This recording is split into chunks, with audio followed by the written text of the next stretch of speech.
J'ai l'immense plaisir d'accueillir Christophe Galbrin. Je pense que peu de gens ne le connaissent pas. Je lui ai demandé, avec Stéphane Charrier, de nous faire un état de leurs travaux, de la sélection variétale dans leurs expérimentations et dans leurs sociétés respectives, pour nous dire quel est l'état de l'art, pour nous dire ce qu'ils espèrent pour demain, quelles expérimentations ils vont mettre en place en fait pour nous accompagner dans la transition écologique avec, on sait, les bioagressions, la résistance à la sécheresse. Il n'y a pas grand-chose de nouveau, mais il y a une petite nouveauté qui est quand même arrivée depuis peu, qui est le stress thermique. Vous savez quelle est l'importance du levier des variétés à gazon et de la sélection variétale pour nous accompagner à conserver des gazons de qualité pour l'avenir, et surtout dans un contexte de changement climatique violent. Donc ces deux conférences sont pour moi les plus essentielles de la journée et des 2 journées et de notre avenir en termes de gazon sportif. Merci beaucoup Christophe. Merci Rémi.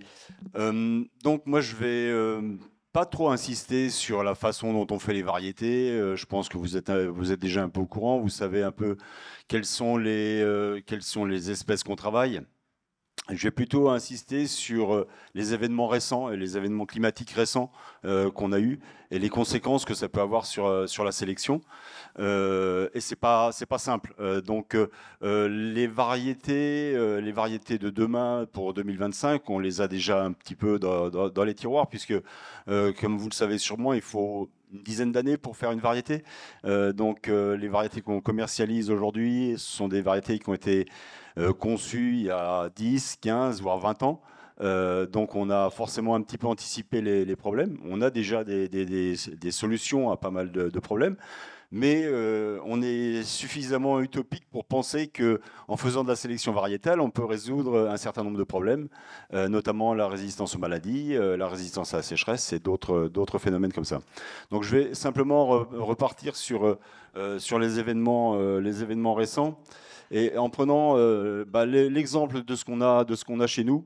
Alors c'est dommage, le jour on ne le voit pas encore, mais bon, c'est pas grave. Donc le réchauffement climatique.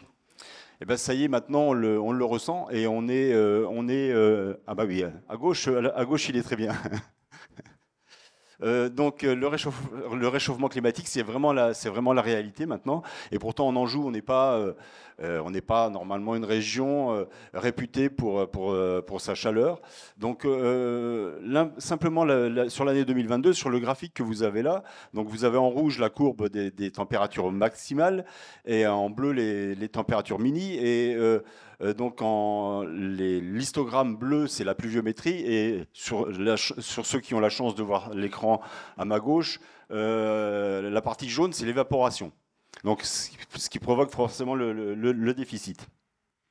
Donc déjà, la particularité de cette année, c'est qu'on a eu 26 jours supérieurs à 32 degrés. C'est quand même assez exceptionnel. Normalement, on a 5 à 10 jours dans les gros étés, quoi. 26 jours supérieurs à 32 degrés, c'est exceptionnel chez nous, hein. Avec une pointe à plus de 41 degrés au mois de juin, et une deuxième pointe à 41 degrés au mois de juillet. Donc ça, c'est du jamais vu. Moi, ça fait 38 ans que je fais de la sélection. 40 degrés, j'avais jamais vu jusqu'il y a 3 ou 4 ans. Donc sur les 4 derniers étés, on a passé 3 fois les 40 degrés. Donc ça, c'est quelque chose qui a forcément des conséquences, hein. Et à ça, on ajoute donc 160 mm d'évaporation simplement sur le mois de juillet. Donc 160 mm d'évaporation, des températures très élevées, et pas de pluie, forcément le gazon il souffre. À un moment donné, ça devient très compliqué. Alors quelles sont les conséquences sur la sélection ? La première conséquence pour moi, c'est la tolérance à la chaleur. Ça, c'est quelque chose de nouveau. On n'avait pas ces conditions météo par le passé, et c'est général, puisque j'ai des collègues anglais, danois et hollandais qui aussi ont maintenant des problèmes de température. C'est complètement en dehors de la normale.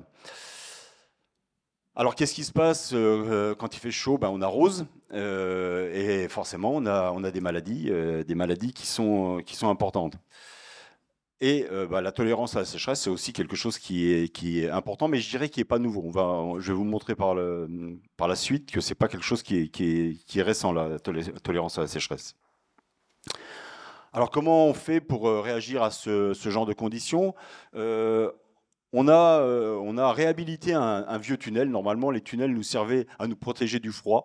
Et maintenant, on va s'en servir pour mettre le gazon dans des conditions exceptionnelles de chaleur. Donc, on a complètement réaménagé un tunnel en décapant le sol et en amenant de la terre végétale et en mettant de l'arrosage. Donc ça c'est quelque chose qui était très intéressant puisqu'on a pu faire un semis dans des conditions de chaleur très importantes.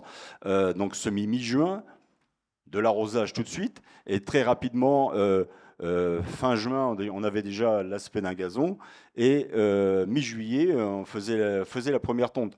Donc chez nous, normalement, dans nos conditions d'expérimentation, on met beaucoup plus de temps à installer le gazon, c'est beaucoup plus long. Hein. Donc là, on a eu une installation très rapide. Et forcément, qu'est-ce qui s'est passé? De la chaleur plus de l'arrosage, on a vu des maladies. Des maladies qu'on n'avait pas l'habitude de voir, sur aigras. Et vous voyez sur la photo qu'il y a des différences importantes. Hein. Donc ça, c'est très intéressant pour nous. Et sur fétuque élevé.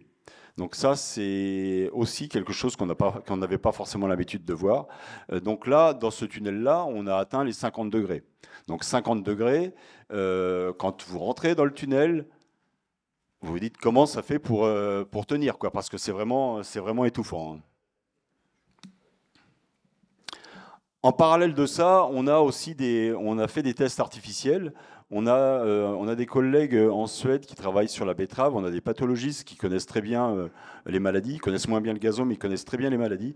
Et donc, on leur a demandé de nous mettre en place un test sur le brown patch, sur aigras. Et ça n'a pas trop mal marché. Ça nous a permis de nous faire au moins une idée du classement de la tolérance de nos variétés, avec des variétés qui sont assez bien, et d'autres beaucoup plus sensibles. Donc ça, c'est aussi une bonne information pour nous, parce que le fait de faire des tests artificiels, ça nous permet de tester différentes souches de maladies et d'être sûr de voir au moins des maladies. Même si on aime bien avoir en parallèle des tests en grandeur nature dans des conditions qui sont favorables pour ces maladies-là, le test artificiel est une des bonnes solutions. Autre maladie importante, le grey spot. On a depuis longtemps des essais aux USA. Donc ça, c'est une photo prise d'un drone, d'un essai où on voit très bien les différences. Hein. On voit qu'il y a des carrés qui sont complètement verts et d'autres qui sont complètement grillés. Et ça, c'est aussi quelque chose qui est intéressant. Ça nous permet de faire des observations et de noter, de faire un classement de nos variétés. Donc ça, c'est une particularité qui est intéressante. L'évolution pour le grey leaf spot, parce que c'est une maladie quand même qui, au début, on en parlait un petit peu en Europe, et on en parle de plus en plus, notamment sur les grands stades, hein, sur les stades de Ligue 1, ça devient un souci. Donc faut qu'on trouve des solutions. On a déjà des solutions avec certains mélanges qui sont adaptés à ce genre de choses, mais il faut qu'on aille plus loin. Donc là, la prochaine étape, on va travailler en collaboration avec le CIRAD. Le CIRAD s'intéresse beaucoup au péricularia à cause du riz. Le riz est une des céréales les plus importantes dans le monde. Et le fait d'avoir du péricularia sur le raisin anglais, ça devient assez inquiétant en Europe parce que ça peut devenir un vecteur pour d'autres céréales, comme le blé. Donc si jamais ça devenait une maladie qui puisse se propager sur le blé, ça pourrait être très grave. Donc là, on va faire un test avec 45 variétés de raisin anglais, avec 5 souches européennes prélevées sur des stades dans différents pays, en France, en Angleterre, en Allemagne, en Autriche et en Espagne, et une souche américaine. Et en parallèle, on va faire des essais grandeur nature en faisant des semis au Brésil, en Uruguay et aux USA. Et donc ça, Je pense qu'on aura les résultats assez rapidement. Les tests artificiels, c'est assez rapide. Et les résultats des essais grandeur nature, ça sera assez rapide aussi, puisque ça attaque principalement les jeunes plantes. Hein. Et l'étape suivante, eh bien, c'est de faire réellement de la sélection chez nous pour avoir des variétés qui soient à la fois résistantes au péricularia, mais avec des qualités intéressantes pour la suite des utilisations. Donc là, on a les équipements pour faire ça. Il faut juste un petit peu de moyens pour les faire, mais je pense que dans les mois et dans les années à venir, c'est quelque chose qu'on va forcément mettre en place. Autre caractère intéressant, la tolérance à la sécheresse. Là, donc sur ce graphique-là, je vous ai mis les relevés pluviométriques de ce qu'on a chez nous en Anjou, aux Alleux depuis 1988. Donc vous pouvez voir que la sécheresse, c'est pas que cette année. On a eu des périodes sèches dans les années 80, assez régulièrement. Vous voyez l'histogramme rouge, c'est à chaque fois l'année la plus basse. Et ce qui est marrant, c'est qu'on a des cycles. On a des cycles avec des périodes sèches, des cycles avec des périodes plus humides. Le souci, c'est que les périodes humides sont de moins en moins humides. Et donc, les réserves vont être de plus en plus basses. Et donc, le problème de la sécheresse va devenir de plus en plus important. Et quand on voit ce qui s'est passé cet été au niveau des restrictions d'arrosage et les conséquences que ça peut avoir sur les gazons, bien sûr, il faut prendre des mesures. Ce n'est pas facile. Moi, ce qui me dérange un peu, c'est la radicalité de ces décisions d'interdiction d'arrosage, alors que en limitant l'arrosage et en faisant simplement 1 ou 2 arrosages à certains moments, on peut éviter de faire mourir le gazon. Mais ça, les gens qui prennent des décisions, des fois, connaissent pas bien le gazon et les conséquences que ça peut avoir sur les plantes et les conséquences que ça peut avoir ensuite sur le travail des intendants. La résistance à la sécheresse, bon, ça c'est quelque chose qu'on teste depuis longtemps et il y a, quelle que soit l'année, c'est un caractère qui est assez stable. On a une bonne corrélation quand on fait des observations d'une année à l'autre. On s'aperçoit que ce sont toujours les mêmes espèces qui s'en sortent le mieux. Et ça, c'est rassurant. Ça veut dire que une fois qu'on a fait ces observations-là, on peut en tenir compte dans les schémas de sélection. Une photo. Vous voyez une photo prise au drone en septembre 2017, donc ce n'était pas une année particulièrement sèche, mais vous voyez qu'il y a des carrés qui sont verts, des carrés qui sont complètement grillés, et donc on voit bien les carrés qui sont complètement grillés, c'est du régranglé, et les carrés verts, la fétuque élevée. Donc la résistance à la sécheresse, on sait ce qui marche, hein, on sait ce qui marche et ce qui ne marche pas, et c'est assez facile à identifier. Juste... Ouais. Regarde à gauche, c'est mieux, hein, parce que là, à droite, on ne voit pas grand-chose. Hein. Donc, à gauche, vous pouvez voir les différences qu'on pouvait observer. Là, on a de la fétuque élevée, du régranglé 4N et du régranglé 2N en conditions sans arrosage. Là, ce sont des essais qui sont en fin d'exploitation, donc on peut se permettre de ne pas mettre d'arrosage du tout, et on voit quelles sont les conséquences sur les plantes. Donc on voit qu'il y a des différences qui sont nettes, c'est flagrant, il n'y a pas besoin de grands discours pour montrer que les différences sont visibles. Au niveau de la tolérance à la sécheresse, on a aussi mis en place depuis plusieurs années un essai en collaboration avec l'Université de Copenhague, avec des tunnels amovibles. Alors, des tunnels amovibles, on en voit un peu partout, mais là, ce système-là est assez complexe, dans la mesure où donc, on a des différences de profondeur. En fait, ça a été complètement décaissé et on a une profondeur d'enracinement possible jusqu'à 3 mètres de profondeur. Et tous les 20 ou 30 cm, je ne sais plus exactement, on a passé un tube et dans chaque tube, on passe une caméra pour observer ce qui se passe. Parce que faire des essais sur les racines, c'est quelque chose qui est compliqué sans que ce soit destructeur. Donc là, on peut faire des observations et on peut faire des photos. Et sur ces photos, on voit les racines et en traitant les images, on a du coup des résultats qui sont intéressants. Ça nous permet de voir jusqu'à quelle profondeur descendre les racines, et surtout l'intensité racinaire par profil de 10 cm. Donc on voit qu'il y a des espèces qui sont mieux que d'autres, c'est assez évident. Ce qui me rassure, c'est que c'est ce que je vois dans mes essais de façon visuelle depuis des années, donc c'est assez rassurant. Mais ça permet de confirmer certaines choses, mais on a encore beaucoup de choses à apprendre sur le renouvellement des racines. Il y a des phénomènes qu'on ne maîtrise pas complètement, et ça, c'est compliqué de savoir exactement comment ça se passe.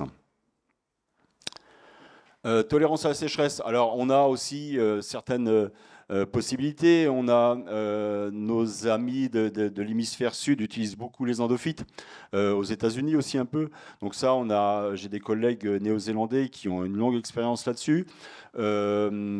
Pour l'instant, c'est pas complètement flagrant. Il y a très très longtemps, on a fait des études avec et sans endophytes en France.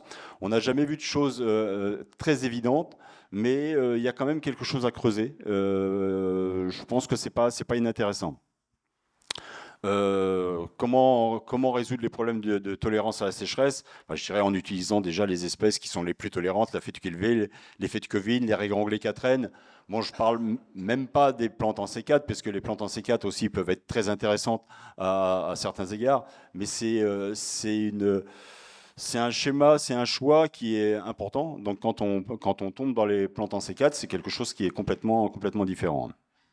Et puis, l'autre possibilité, c'est l'utilisation des légumineuses. Alors, je sais que les trèfles, ça peut être une mauvaise herbe, mais ça peut aussi être une aide dans certains cas. Là, vous avez une photo prise à différentes saisons. Et vous voyez les petits carrés verts, c'est les carrés avec du trèfle.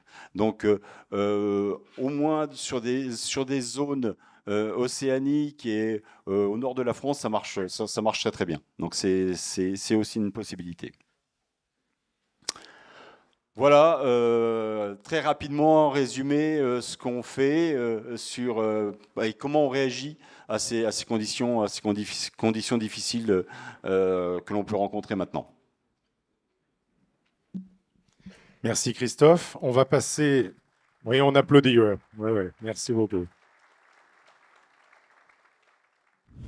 Bon, bonjour à tous. Bon, j'ai un peu moins d'expérience que Christophe. Mais effectivement, j'ai eu la chance de travailler en début de ma carrière. Je suis parti 10 ans en Nouvelle-Zélande. Donc j'ai fait la Nouvelle-Zélande et puis j'allais régulièrement en Australie. Donc aujourd'hui, moi je vais vous présenter. Après, il y a beaucoup de choses que vous allez voir, c'est un peu redondant par rapport à ce qu'a fait, mais c'est vrai qu'on est tous sélectionneurs et forcément on travaille sur les mêmes sujets. Par contre, c'est vrai que contrairement à Christophe, je démarre un peu pour présenter un petit peu l'entreprise. Et j'aime bien revenir malgré tout sur le temps et le temps que ça prend de faire de la sélection. Et moi, je l'ai appris très vite qu'il fallait être très patient. Même si au début, je pensais révolutionner le monde, mais au final, le temps est là. Donc juste par rapport à l'entreprise Barenbrugge, donc c'est un groupe familial qui est spécialiste des fourragères et des gazons, qui a été créé en 1904. Après, il y a ce qui est intéressant dans ce groupe-là, et je pense que DLF c'est un peu la même chose, c'est qu'il y a un gros travail et la recherche et le développement est vraiment quelque chose qui est primordial. Et donc on est à peu près 115 à travailler en recherche et développement dans le monde entier. Quand il s'agit de la France, donc il y a 4 sites en France. Moi, je suis basé, c'est le rouge là. Je suis basé ici dans le sud. Donc effectivement, il fait chaud et sec. Après, l'usine est plutôt basée dans la partie ici Est, la production. Et après, on a des essais fourrage sur la partie fourrage et gazon d'ailleurs sur la partie Bretagne. Ensuite, donc la station de Mas-Grenier ici en bas, cette photo-là, c'est assez vallonné, c'est sympa. Donc il y a 2 stations en France, 3 sélectionneurs, 2 fourrages, 1 gazon. On a une vingtaine de personnes, il y a à peu près une centaine d'hectares. Il faut savoir qu'un peu comme, j'imagine, la station, on s'occupe aussi des premières générations de semences pour être sûr que ce qui sort de la sélection est vraiment notre variété et pas autre chose. Donc la recherche en gazon. on essaye de répondre aux problématiques d'aujourd'hui et de demain. Alors, j'ai pas une boule de cristal, donc c'est vrai que c'est pas toujours évident. Et sachant le temps qu'il faut pour sortir une variété, comme l'a dit Christophe, on n'est pas sur des 5 ans, on n'est pas, comme je dis toujours, le long terme d'un commercial, c'est notre court terme. Donc on regarde tout ce qui est sécheresse, et ça fait un petit moment qu'on y regarde, hein, c'est pas d'aujourd'hui. Il y a l'aspect moins d'eau ou de l'eau de recyclage. Après tout ce qui est environnement, donc avec le moins d'engrais, le moins ou le plus de phyto. Et après l'aspect déchets de tonte qui est un autre aspect, mais vous voyez, il y a quelques photos là de golf ou de terrain de sport cette année qui n'étaient pas terribles. Et moi qui suis footeux, on a commencé la saison sur des terrains qui étaient plutôt durs et pas terribles. Qu'est-ce que la sélection? Donc le cycle de sélection, voilà, on fait de la sélection de plantes. Alors naturellement ça se fait, sauf que nous on vise des caractères bien précis de finesse, de densité. Ensuite il y a l'aspect, quand on a fini notre sélection, il y a l'aspect de croisement des plantes. On est pollinisé par le vent pour la majorité des espèces qu'on travaille. La récolte, c'est manuel, hein, on est sur des petites quantités. Ensuite, on va avoir une sélection des essais en interne. Et enfin, on va aller sur de la multiplication une fois que la variété est choisie pour être développée sur le marché. La durée. Donc la durée, ces chiffres-là, c'est ni des semaines, ni des mois, mais ce sont des années. Donc, vous voyez un peu hein, le temps qu'il faut. Moi, ça fait... bon, il y a un peu plus de temps que moi, mais c'est vrai qu'il faut quand même compter énormément de temps. Donc là, entre la création, la sélection, il faut multiplier la semence. Ensuite, il faut faire des tests. Et nous, on est sur des espèces pérennes, donc il faut les tester plusieurs fois, plusieurs années. Il y a la multiplication de semences à nouveau, et c'est les essais nationaux pour être sur les listes. Donc il faut compter minimum 15-17 ans avant d'arriver à avoir une variété. Donc c'est vrai que si aujourd'hui vous me dites il me faut ça, il faut y avoir pensé il y a 10 ans, 15 ans, sinon c'est trop tard. Enfin on l'aura que plus tard.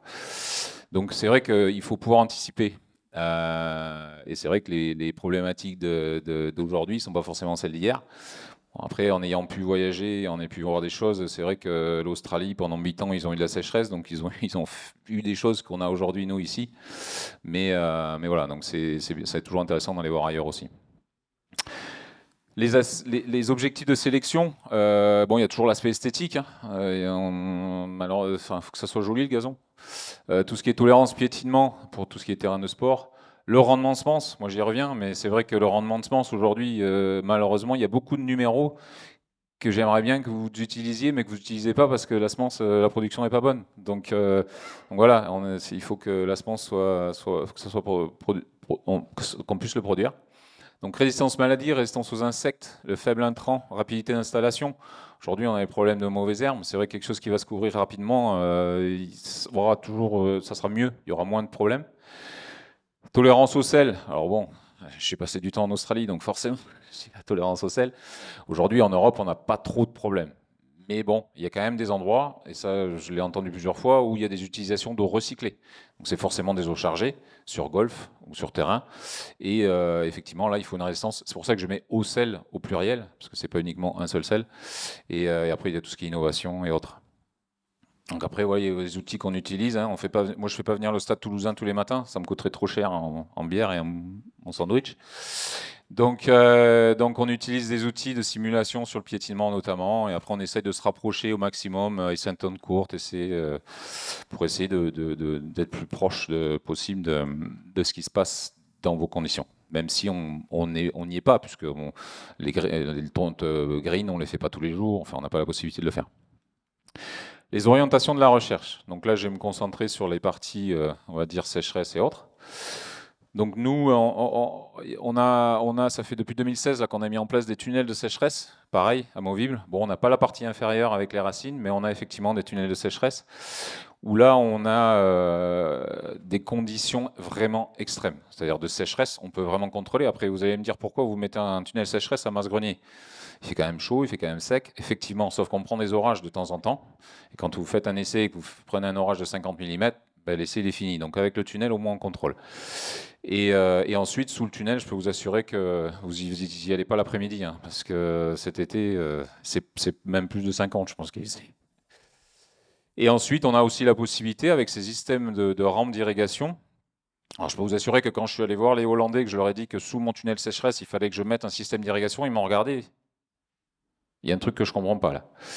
Mais effectivement, ça nous permet ici de voir, de tester des mélanges et de voir effectivement, est-ce qu'à 20-30% de mon apport normal, je vais garder un aspect acceptable de mon gazon. Donc, quels sont les mélanges, quelles sont les espèces? Aujourd'hui, on a vu que effectivement, la fétuque-élevée, c'est intéressante. Donc voilà, donc c'est essayer de voir quel est le niveau d'acceptabilité aussi par les utilisateurs, et de voir l'économie d'eau qu'on peut faire au final. Ensuite, on utilise des outils d'imagerie pour. Il y a toujours l'œil humain, hein, on fait des photos, on fait des notes, mais on a l'imagerie qui nous permet de vraiment être plus précis. Donc avec des appareils là qui nous permettent de faire des appareils photo, hein, et ensuite derrière on analyse ça par des logiciels. Et le but c'est quoi? Le but c'est d'arriver à ce genre de choses. C'est-à-dire qu'aujourd'hui, quand on est sélectionneur, il faut valider nos sélections. C'est-à-dire que si on sélectionne et qu'au final on ne sait pas ce qu'on fait, ça ne marche pas. Donc là, en fait, pour valider, on fait une sélection positive et une sélection négative et on regarde si effectivement ça marche. Et aujourd'hui, ici sur 2 variétés, on a fait donc du positif et du négatif et on voit qu'effectivement, ici c'est le nombre de jours sans irrigation, que quand on a sélectionné pour le sec, on améliore la tenue au sec. Donc ça c'est la partie verte, hein, le gazon reste vert. Bon, au bout d'un moment, effectivement, si vous n'avez pas d'eau, c'est comme nous, si on ne boit pas, à un moment, on ne tient pas. Hein. Mais là, effectivement, on voit ça peut permettre de passer des périodes de sécheresse et ensuite de repartir en arrosant ou avec une pluie et d'avoir quelque chose qui va permettre d'avoir une couverture toujours à 80%, 80-90%. Alors qu'ici, si vous êtes sur de la sélection négative, donc sélection sensible, vous le perdez. Et quand vous êtes ici, bah, c'est trop tard. Hein. Vous pouvez toujours arroser. Enfin, il y aura toujours un redémarrage, mais qui sera beaucoup plus faible. Donc voilà pour la partie sécheresse. Ensuite, sur la partie faible intrant. Donc là, faible intrant, travailler sur du terrain, c'est compliqué. C'est possible, mais c'est compliqué. Donc nous, on a pris le parti d'utiliser de l'hydroponie. Et donc de voir effectivement si, en mettant très peu d'engrais en général, je ne parle pas que de l'azote, quel est l'impact et de pouvoir sélectionner donc des plantes qui vont être peu impactées par le fait qu'il n'y ait pas ou peu d'engrais. Et ce que l'on observe, c'est que en fait, les variétés ou les numéros réagissent différemment en fonction. Ça a un impact sur la densité, ça a un impact sur la couleur. Là, par exemple, alors effectivement, un peu comme les couleurs, c'est pas terrible, mais on voit ici que ça, c'est la partie verte, c'est avec engrais. La partie blanche ou jaune ou vert clair, je ne sais pas trop là-bas, c'est sans.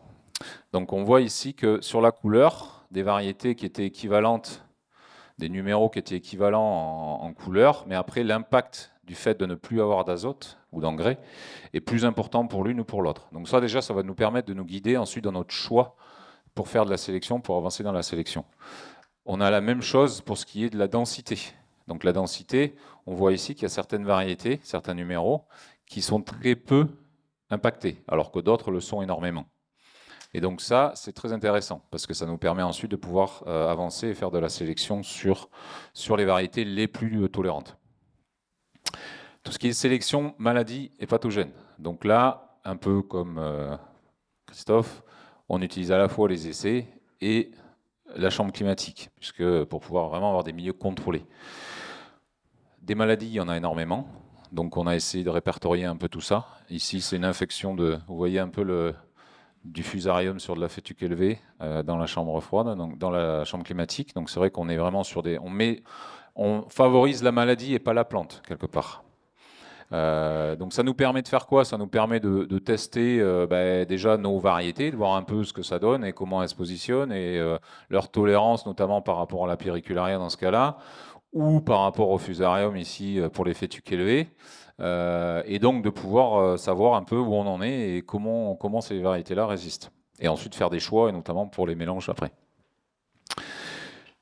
On a aussi tolérance aux ravageurs. Donc là, je crois qu'hier, j'entendais parler sur certains golfs le problème de nématodes. Donc ça, c'est un travail qu'on a fait avec les Irlandais. Et on voit que ce qui est intéressant, c'est de regarder différentes espèces aussi. Parce que certaines espèces sont moins sensibles que d'autres à un ravageur particulier. Et donc, ça nous permet de voir qu'ici, par exemple, la grosse tis, la capillaris, ici est beaucoup moins sensible que la stolo. Et entre les stolos, il y a des différences aussi. Donc, c'est quand même intéressant et ça nous permet d'ensuite pouvoir faire de la sélection. on se retrouve ici aussi. Donc, on parle d'endophyte. Donc, l'endophyte, moi j'ai passé, je vous dis, 10 ans en Nouvelle-Zélande. Je peux vous assurer que l'endophyte pour un sélectionneur, c'est un cauchemar. Parce qu'il faut absolument la garder dans la plante. Et ça ne se met pas dans la plante facilement. C'est quelque chose qu'il faut, à laquelle on travaille. Alors, c'est beaucoup utilisé en fourragère, mais aussi en gazon. Hein. On n'a pas les mêmes problématiques, parce que la fourragère, l'animal le mange, alors que le gazon, pas. Mais effectivement, c'est en fait, pour vous expliquer, c'est un champignon qui vit en symbiose avec la plante. Donc ça vit ensemble. C'est pas quelque chose que l'on met dans la plante. C'est vraiment quelque chose qui est naturel. D'ailleurs, quand vous allez dans des vieilles prairies ou autres, si vous faites des collections, vous allez trouver souvent des plantes avec endophyte, parce que c'est des plantes qui ont été quelque part protégées par le champignon. Donc en fait, ça se transmet uniquement par la graine, donc ça ne va pas sauter d'une plante à une autre. Et c'est là la difficulté pour le sélectionneur. Ça se retrouve sous forme de champignons entre les cellules, hein, c'est des filaments d'entre les cellules. Et en fait, l'endophyte va produire des alcaloïdes, donc des substances chimiques, qui vont permettre de lui apporter une certaine résistance. Une résistance par rapport aux insectes, notamment. Et aussi, dans certains cas, ça a aussi un effet sur les animaux. Donc sur le surpâturage. Par contre, dans l'élevage, ce n'est pas forcément une bonne chose. Mais effectivement, ça permet de... En fait, la concentration la plus forte se retrouve ici au niveau de la base. Donc à partir du moment où l'animal va descendre, s'il a le choix, il va aller manger autre chose. Parce que ça commence à être un peu trop piquant. C'est un peu comme avec le piment. Quand ça commence à être un peu trop piquant, on change. Ça, c'est un peu pareil. Et en fait, l'intérêt, c'est que ça permet d'avoir une tolérance, une résistance. Ici, c'est des photos où on a mis la tipule et on voit qu'effectivement, les plantes endophytées, l'animal, l'insecte, la larve ne va pas aller se nourrir de la plante. Et c'est comme ça, en fait, que ça permet de protéger la plante. Et il y a besoin de faire un travail par rapport aux insectes que nous, on a en Europe, parce que ce n'est pas forcément les mêmes. Ensuite, la rapidité d'installation, bon, ça j'en parle parce que ça reste important. Hein, y a pas, vous le savez tous, que si vous arrivez à bien installer un gazon, derrière vous êtes moins embêté. Donc ça, quand vous avez des plantes qui permettent de couvrir le sol rapidement, c'est toujours intéressant. Et c'est vrai que dans ce cadre-là, les régras, notamment traçants, sont... Oh, pardon. Les régras traçants sont intéressants. On voit ici sur ce schéma-là que très rapidement, quand on a fait des semis à 12,5, donc c'est un peu extrême hein, d'espacement, les régras traçants vont avoir une couverture beaucoup plus rapide. Ensuite, sur le printemps d'après, on ne le retrouve pas. Mais la partie importante, c'est vraiment le début et pour éviter les problèmes d'infestation par les mauvaises herbes. Il y a l'aspect de combiner les espèces aussi. Un travail qu'on avait fait avec la ST1I, c'était de voir un peu, et c'est déjà utilisé notamment sur les greens, hein, en combinant des espèces type Agrostis capillaris et stolonifères, même si au départ, ça m'a un peu surpris parce que le management n'est pas tout à fait le même. Mais c'est vrai que sur l'année, en fonction des périodes, d'avoir les deux espèces, ça permet vraiment de maintenir et d'éviter d'avoir des problèmes d'infestation, notamment de pâturins, qui va venir quand l'espèce principale, s'il n'y en a qu'une, est un peu plus faible. On sait que les stolos, l'hiver, ça arrête de pousser, alors que c'est l'inverse avec la capillaris. Donc voilà, il n'y a pas de moment où il y a une période où la mauvaise herbe peut rentrer. La même chose pour les maladies. Ici, on voit là, avec le microdochium que les mélanges avec de la petite fétuque, donc 80-20, c'est 20% d'agrostis et 80 de fétuque fine, sont moins sensibles. Alors que si vous êtes sur des espèces, bon, la velvette, on n'en parle pas, hein, la canina, mais même la Agrostis capillaris toute seule, elle va être sensible, elle va être au même niveau à peu près que les stolos. Mais quand vous mettez de la petite fétuque dedans, on réduit ce problème-là. On réduit, je ne dis pas qu'on l'arrête, hein, mais on le réduit. Ensuite, il y a d'autres combinaisons qui permettent de limiter les stress. Je crois qu'il y a quelqu'un qui est de Corse, donc ça va lui parler. Mais c'est la combinaison d'espèces type C4 avec des espèces C3, donc tempérées, régras et pâturines et prés. Après, il faut faire attention à ce qu'on combine, parce que le régras, c'est bien le régras, ça s'installe très vite, mais trop vite parfois. Et donc ça bouffe l'autre espèce. Mais ce qui est intéressant, c'est quand vous regardez sur une période, donc là c'est ce qu'on a fait ici à mise en place à Masgrenier, donc avec un semis, on avait installé le cynodon au mois de juillet. Alors par contre, c'est vrai que c'est compliqué. Mois de juillet, il fait chaud, il faut arroser, parce que si on n'arrose pas le cynodon, il ne va pas lever, hein, c'est comme le reste. Les mauvaises herbes, elles viennent aussi. Et là, au mois de septembre, on est venu faire un sursemis avec du régras et du paturin. Et on voit ce qui est intéressant, c'est que là, le cynodon, lui, il se met en dormance. Et les mélanges, là où on a fait les sursemis, il maintient quand même une couverture, ce qui permet de passer l'été mieux. Ici, il n'y a pas eu d'arrosage de fait du tout. Donc là, c'est le cynodon qui reprend le dessus et qui permet de passer la période estivale sans trop de problèmes. Ce qui est intéressant, c'est qu'ici, sans avoir fait de ressemis, on est toujours dans l'extrême, hein, on pousse les choses un peu à l'extrême, sans avoir fait de ressemis ici, les espèces paturin et régras sont capables de revenir et de maintenir cette couverture pendant l'hiver. Quand le cynodon, lui, il se remet en dormance et il va revenir l'année d'après. Donc ça, c'est des choses intéressantes parce que ça permet de ne jamais avoir de problème. Et là, ça a été sans arrosage, à Masgrenier. Donc on est quand même assez sec, même parfois très sec. Bon, là, c'est des photos, ça permet de voir un peu l'impact. Hein. Donc en octobre, en novembre. Donc là, forcément, le cynodon, lui, il se met en dormance. L'hiver, lui, il se met en dormance. Hein. Première gelée, pof, il s'arrête de pousser. Alors là, c'était le paturin que vous voyez ici. Effectivement, en première année, le paturin, il est lent à s'installer. Hein. C'est moins rapide. Mais on voit qu'il maintient quand même une certaine couverture verte, ici. On le voit au mois de mars. Et ensuite, mois d'avril, mois de mai, le cynodon revient. Et on est reparti. Donc voilà ce que j'avais à dire sur la sélection, sur le travail qu'on fait. Ce qui est intéressant, c'est que DLF, Barenbrugge, on travaille sur les mêmes sujets, ce qui est normal. Mais ce qui est important à retenir, c'est qu'en fait, on travaille sur la biodiversité naturelle. Et quand on travaille avec le naturel, ça prend du temps. Il faut être passionné, il faut avoir la patience. Et ensuite, on regarde aussi beaucoup d'espèces. On travaille sur beaucoup d'espèces. Il y a des espèces qu'on n'utilisait pas il y a 20 ans, qu'aujourd'hui, sont intéressantes. C'est un travail de terrain. C'est un travail dans le temps et d'investissement. Hein. On voit des gros investissements en tunnels, en ce genre de choses. Donc, c'est vraiment un investissement. Les objectifs de sélection, c'est une constante amélioration avec toujours sur la qualité, hein, il faut quand même des gazons de qualité. Mais aujourd'hui, l'aspect environnemental est très important avec le moins d'intrants, le moins de déchets, le moins de phyto, enfin tous ces aspects-là qui sont importants à prendre en compte. Il y a des efforts importants qui sont faits là, sur combattre, entre guillemets, les stress biotiques et abiotiques.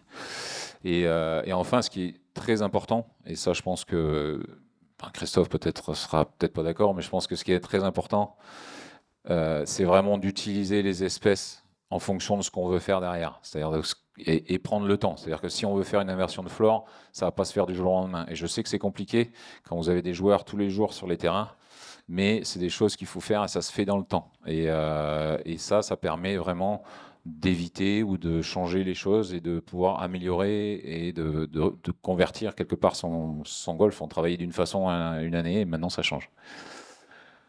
Donc voilà ce que j'avais à dire. Et puis, si le dernier point, c'était seulement certifié, ça, on est sûr d'une qualité derrière. Ça, j'aime bien le répéter parce que c'est quand même important. Voilà ce que j'avais à dire sur la sélection et sur notre travail.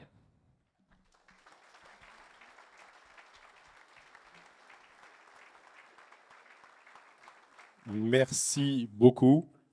C'est passionnant. Est-ce que vous avez des questions ? Une seule question ? Oui. Ils ne sont pas endormis, deux. Hein. Bonjour, Nicolas Vandal du golf du Touquet. Vous avez parlé de résistance aux maladies. Est-ce que vous avez trouvé des espèces pour on va dire, toutes les maladies où il y a des maladies où c'est compliqué?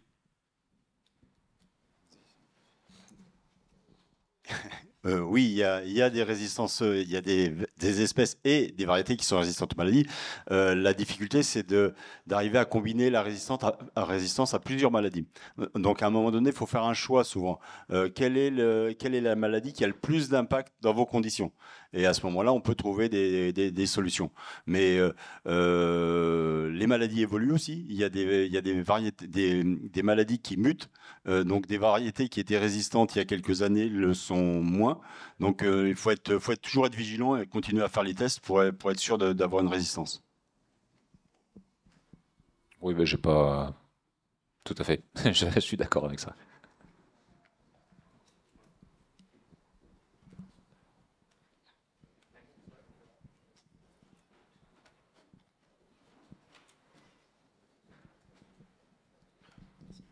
Bonjour, Daguerre Sébastien du golfe d'Île-Baritz. Première question, vous avez pas mal parlé de graminées de type C3. Concernant les C4, depuis combien de temps vous faites des essais en France? Si c'est des hybrides, c'est-à-dire après que de la semence du coup, ou en mode plaquage et bouture? Alors, en fait, nous, sur la station, on a fait commencer la sélection sur Cynodon, principalement, parce que personnellement, je pense que le Cynodon, c'est ce qui est très intéressant, notamment par rapport à la sécheresse. Il y a beaucoup d'espèces autres, mais qui sont plus des espèces tropicales. Donc, faut faire attention, elles ont quand même besoin d'eau. Mais le Cynodon, nous, on a mis en place en 2012, on a fait une sélection, mais comme je dis, ça prend du temps. Donc là, on commence à avoir les résultats. Après, on est sur des espèces qui produisent de la semence, forcément. Hein, on est semencier. Après, les systèmes, aux États-Unis, il y a beaucoup d'hybrides. Alors effectivement, les hybrides sont plus avancés. Et en termes de finesse, de densité, sont très intéressants, même si on s'en rapproche. Mais on n'en est pas tout à fait là. Après, c'est d'autres systèmes. C'est-à-dire que c'est des systèmes par plaquage, c'est une royalty qu'on va payer par mètre carré ou autre. Et c'est un peu le système qu'ils ont aux États-Unis. C'est-à-dire que pour contrôler, pour que les gens puissent avoir un retour sur investissement par rapport à une variété, c'est comme ça qu'ils font. Mais effectivement, nous, ça fait longtemps, puis aux États-Unis, ça fait un très longtemps qu'ils travaillent sur ces espèces-là. Mais qui sont des espèces qui sont intéressantes, mais attention, il y a des limitations, il y a des endroits où on peut les utiliser. Bon, il y a le réchauffement climatique, mais la période de pousse d'un cynodon peut être très limitée à partir du moment où on est au milieu de la France. Et au-dessus, alors n'en parlons pas, mais la partie sud, ça fonctionne. Il y en a partout du cynodon. Il y a du sauvage, qui n'est pas très joli d'ailleurs, mais et le fonctionnement du cynodon, c'est qu'en fait, il a besoin de faire ses réserves pour passer l'hiver quelque part dans ses rhizomes pour repartir l'année d'après. Donc plus il aura une période de pousse longue, plus il sera costaud l'année d'après. Voilà. Je sais pas.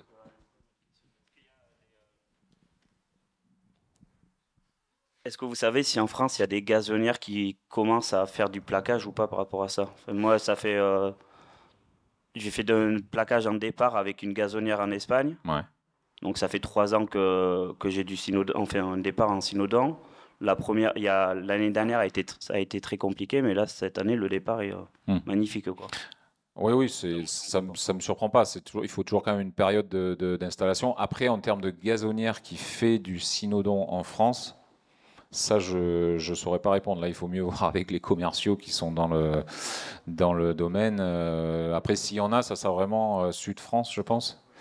Parce qu'ils n'ont pas le choix. Ils sont obligés d'être dans des zones où il fait chaud et sans trop de gelée. Mais là, je ne saurais pas répondre.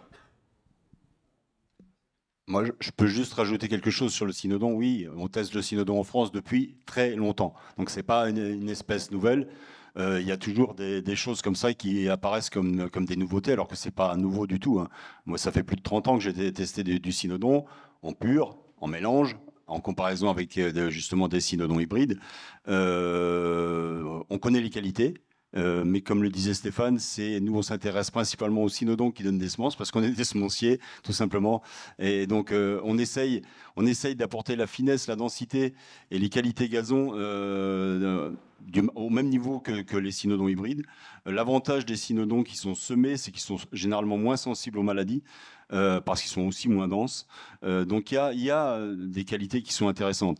Moi, le seul problème que je vois au cynodon, c'est qu'à partir du moment où on met le doigt dans le cynodon, c'est pour toujours. on n'arrive plus à s'en débarrasser après. Donc, faut bien réfléchir au choix. Je pense que c'est vraiment une solution parce que si on veut parler de résistance à la sécheresse, il faut parler du cynodon. Il n'y a pas d'autres graminées qui soient plus résistantes à la sécheresse que le cynodon. Pourquoi ? Parce qu'il a des racines très profondes et en plus il a des rhizomes. C'est-à-dire que même en cas de sécheresse extrême, et ça moi je l'ai vu, du cynodon dépérir à cause de la sécheresse, mais il redémarre parce qu'il a des rhizomes. Donc c'est une espèce qui est très intéressante.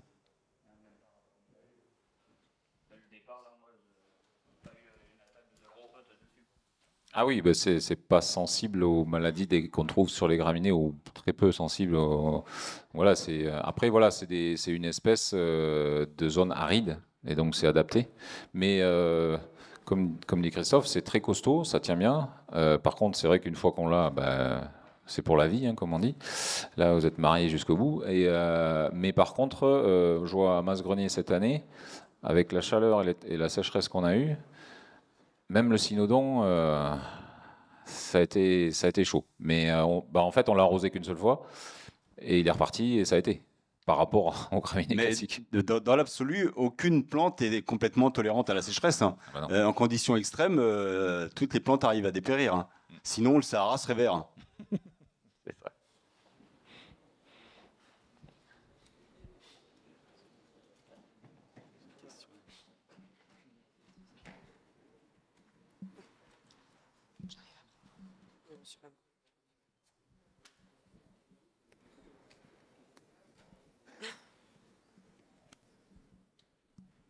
Bonjour, je voulais revenir sur une C3, donc la fétuque élevée.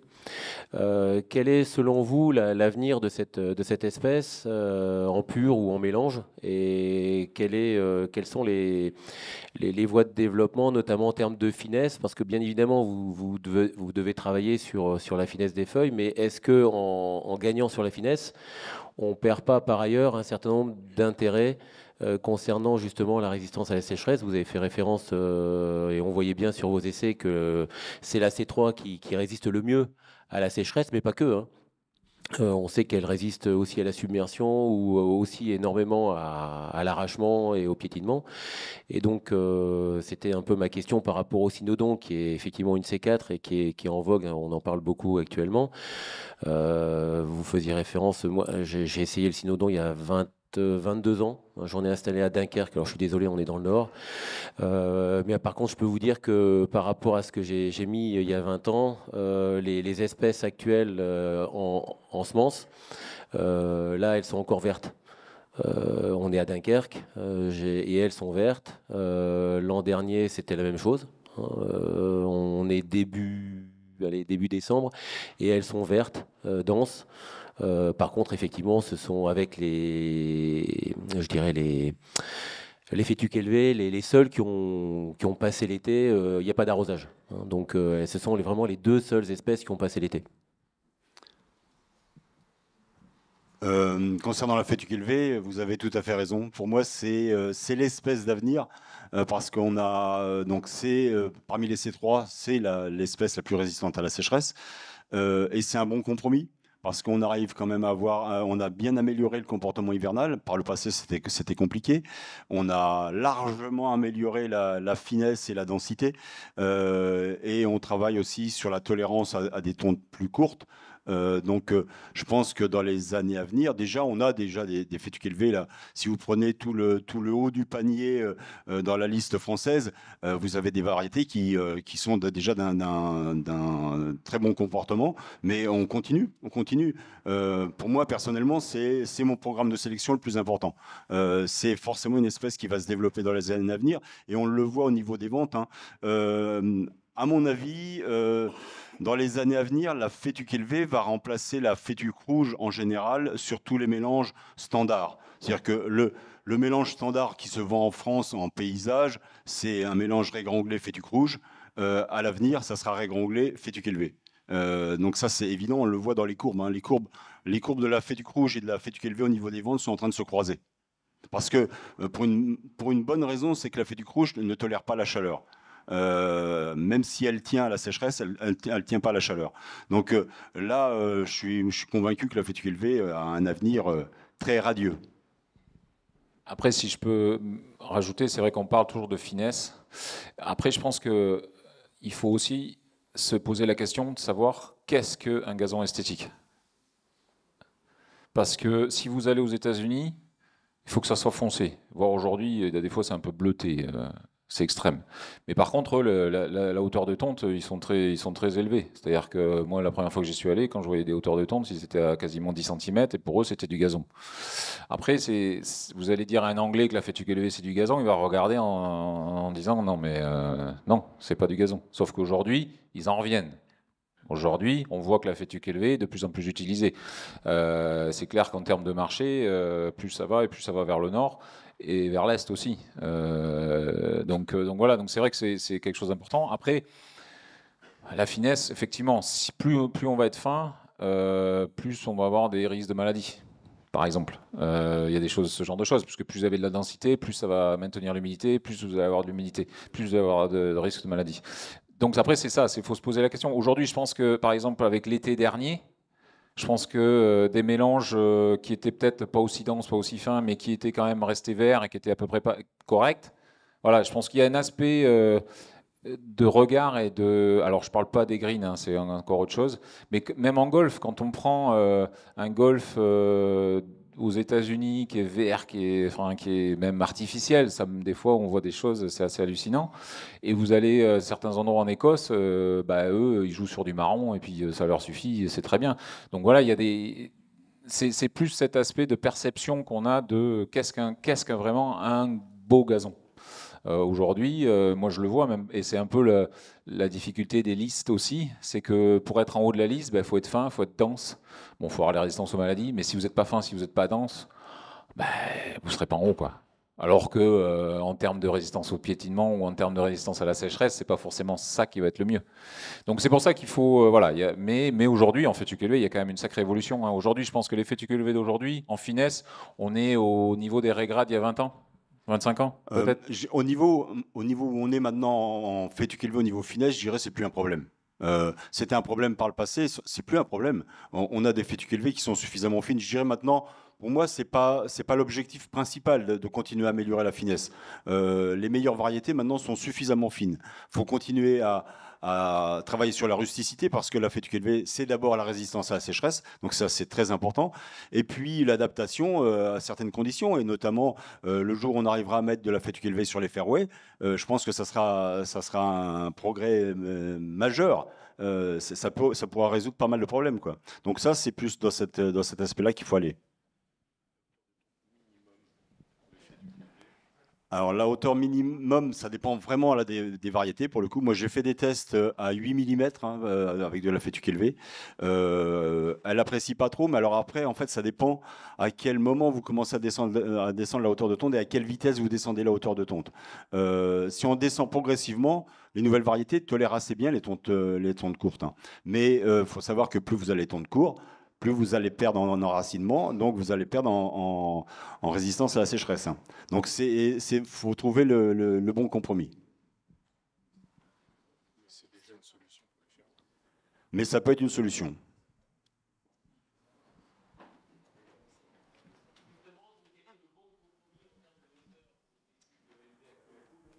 Ça dépend si vous voulez, dans quelles conditions vous voulez l'utiliser. Est-ce que c'est pour un fairway ou est-ce que c'est pour un espace vert?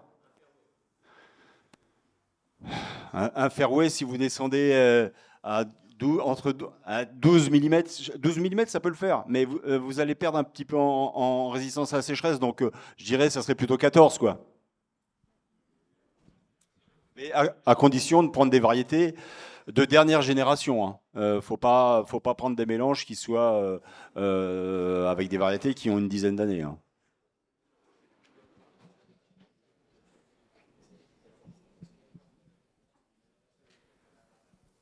Ça veut dire, donc, il y a une question là-bas, ça veut dire que c'est une solution pour les fairways.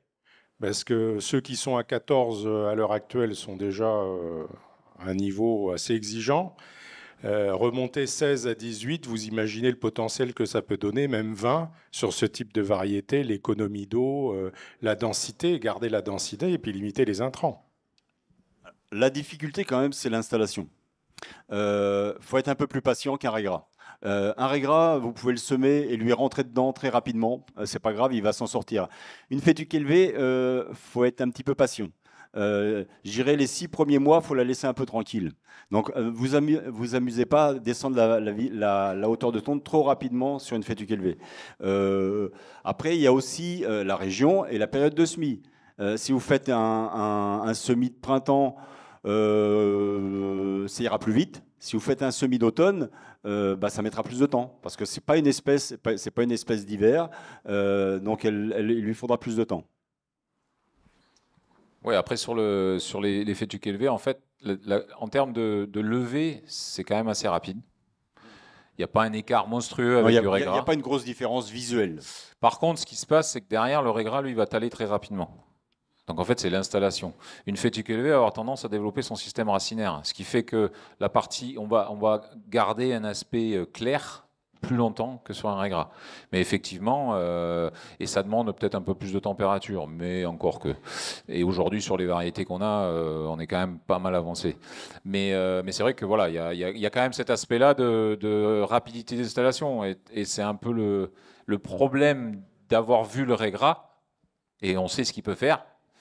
Et donc, du coup, derrière, quand on veut utiliser une autre espèce, à chaque fois, on se dit, ouais, mais bon, si on les met à côté, en plus, alors là, on oublie, parce que tout de suite, le régras, il couvre vite, c'est vert tout de suite.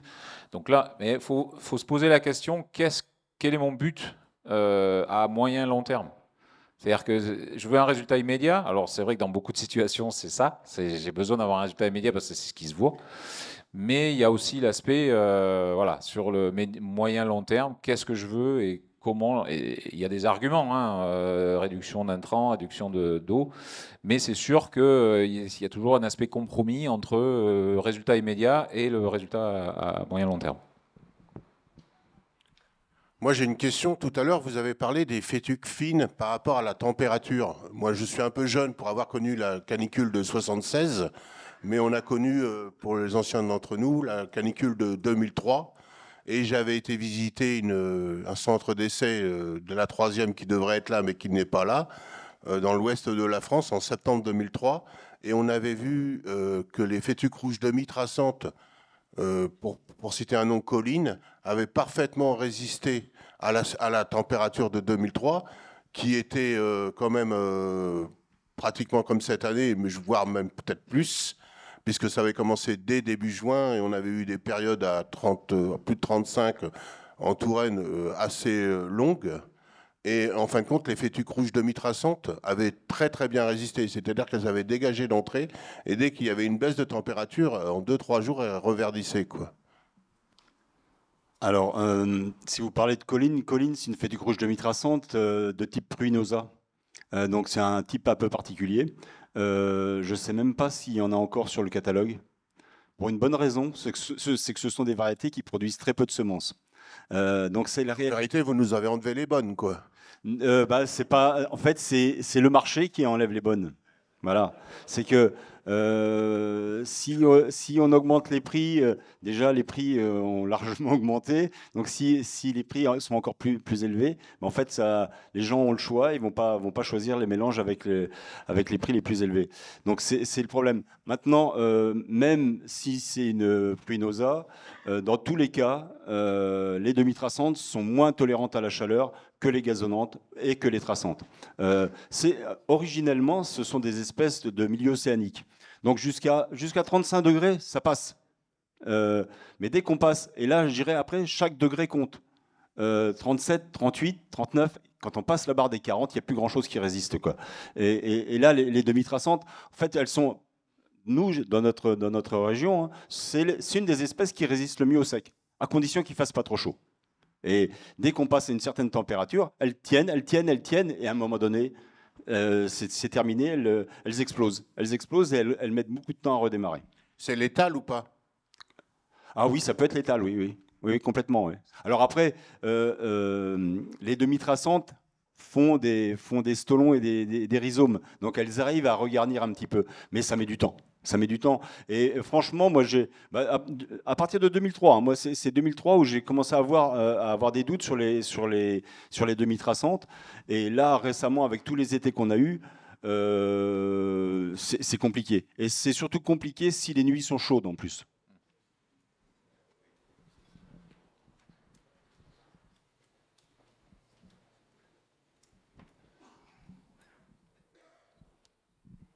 D'autres questions? Bon, merci beaucoup. Ah, Célie. Où ça?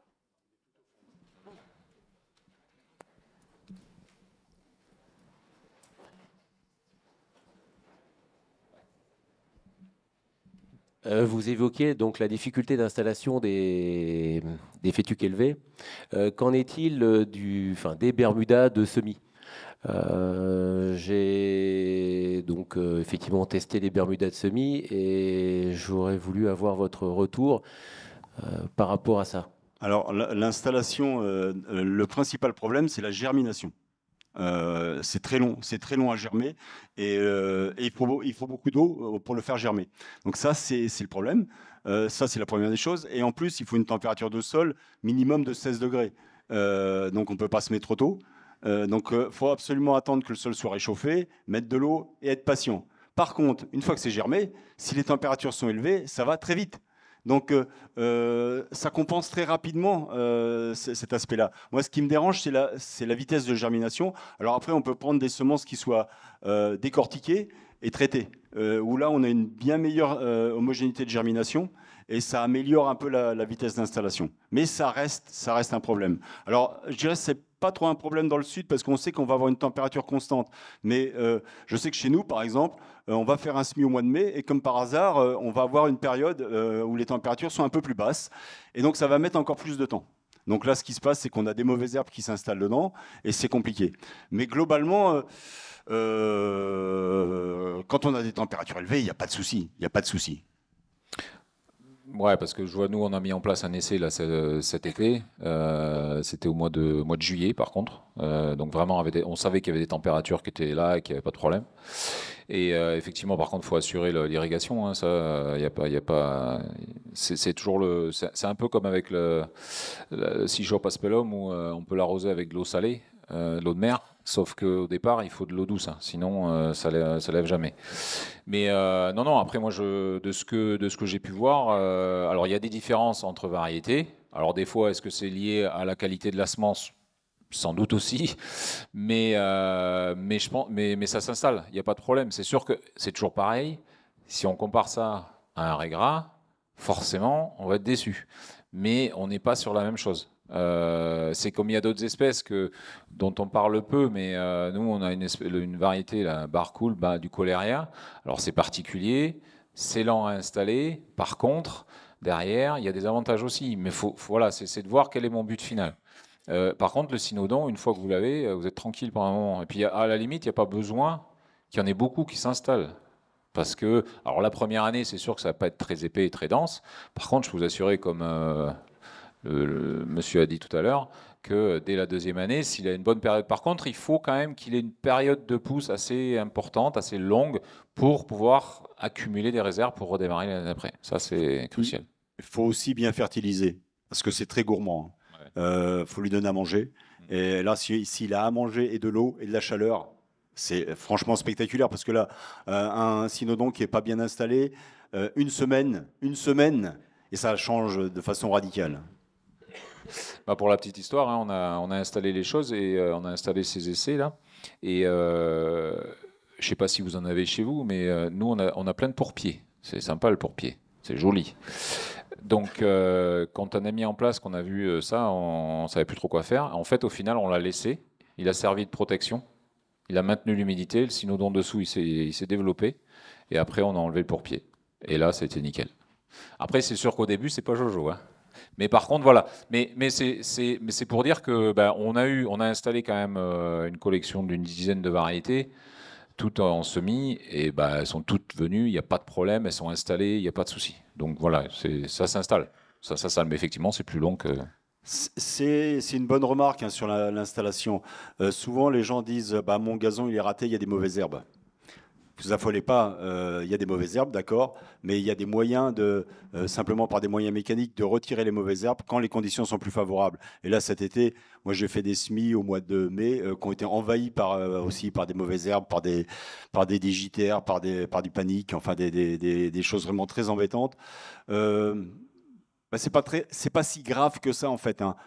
Alors c'est embêtant pendant la période où c'est là, mais finalement sur la durée de vie d'un gazon, c'est 2 mois, 3 mois, et après une opération mécanique, un coup de scarificateur, et nos graminées qui sont des espèces pérennes sont là, et elles vont profiter des températures un peu plus fraîches à l'automne, et ça marche pas si mal que ça. Donc souvent les gens se disent, ah ben c'est pas possible, tout est fichu. Non, souvent les mauvaises herbes, ce sont des plantes annuelles, elles vont disparaître quand l'été sera terminé. Donc elles reviennent aussi, mais justement après c'est là où faut être vigilant et bien soigner son gazon.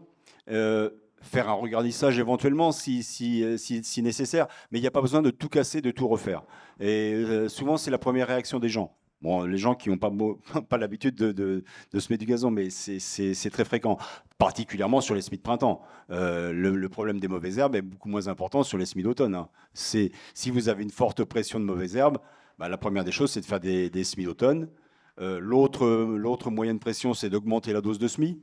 De façon temporaire, ça va étouffer les mauvaises herbes. Après, augmenter les doses de semis, c'est à double tranchant. S'il y a trop de densité, vous allez avoir de la concurrence entre les plantes, vous risquez d'avoir des maladies. Donc, il faut être vigilant. Alors encore, il faut diminuer la densité pour que le gazon puisse s'installer et bien s'installer, s'enraciner. Par rapport à ça, hein, par rapport au fait de la densité, là, ce que je vous ai montré par rapport à combiner une espèce du Bermuda, pardon, du Cynodon, avec du pâturin ou du raiggras, ben, ça permet de maintenir et ça laisse jamais la place en fait. Du Cynodon en deuxième année, quand il est bien installé, je défie toute mauvaise herbe de vouloir s'y mettre dedans, hein, parce que ça a une densité assez impressionnante. Par contre, c'est pareil, ça a faim. Et faut y rentrer dedans. Parce que si on se laisse surprendre, c'est un peu comme... vous connaissez la stolo, hein, c'est un peu le même principe. Hein, c'est que ça prend vite de la densité et très très forte. Oui, non, c'est impressionnant. Donc c'est vrai que c'est des espèces qui peuvent être très agressives, qui sont agressives, hein, même si les sélections aujourd'hui sont avec des entrenœuds très fins, très, très courts. Mais ça reste des choses qui font une densité. Là, je vois, nous, la zone qu'on a mis en place, on a 350 mètres carrés en Cynodon sur la station. Ouais, on n'a pas d'herbe, hein. On n'a pas de mauvaise herbe, hein. Ça, je peux vous l'assurer, c'est impressionnant. Impressionnant. Donc, non, une fois que c'est en place, et après, si vous avez l'hiver avec une autre graminée qui permet d'éviter d'avoir le pâturin, parce que lui, il revient toujours, ça permet de maintenir un aspect vert toute l'année, hein, quelque part. Donc, c'est une bonne combinaison.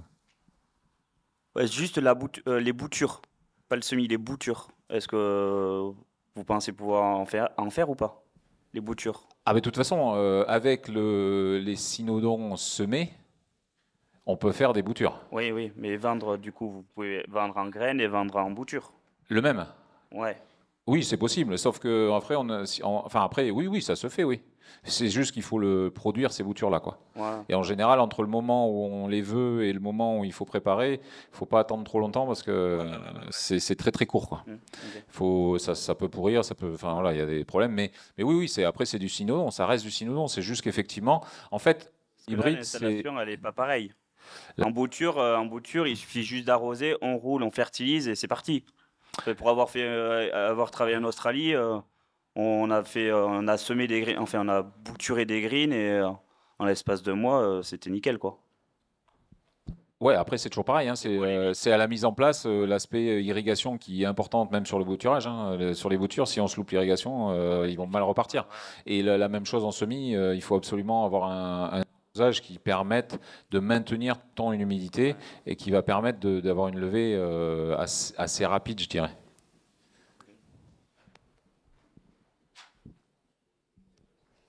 Jean-Camille César, Golfe de Lille Métropole.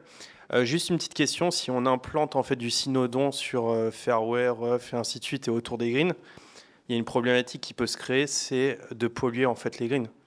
Donc en fait peut-être qu'il faudrait faire le même système qu'en Australie où on travaille avec des C4 et de faire en fait, je sais pas, le bord de green en une autre graminée ou les bâchers. Oui, oui, effectivement, ça peut permettre. Après, l'autre solution, c'est effectivement de couper régulièrement les tours, mais c'est un peu comme quand vous avez de la stolo, c'est pareil, elle va gagner partout. Donc, c'est un peu le même management. Mais oui, effectivement. Après, attention, les espèces, les variétés de cynodons avancées, c'est quand même pas les mêmes que celles qu'on voit sauvages, qui vont faire des longs stolons vilains, pas beaux, avec des entrenœuds comme ça longs, des feuilles parfois très larges. Mais oui, c'est une problématique et il faut y faire attention. Ouais. Bon, je ne vais pas gâcher votre plaisir, mais il va falloir qu'on arrête. Merci à tous les deux, en tout cas.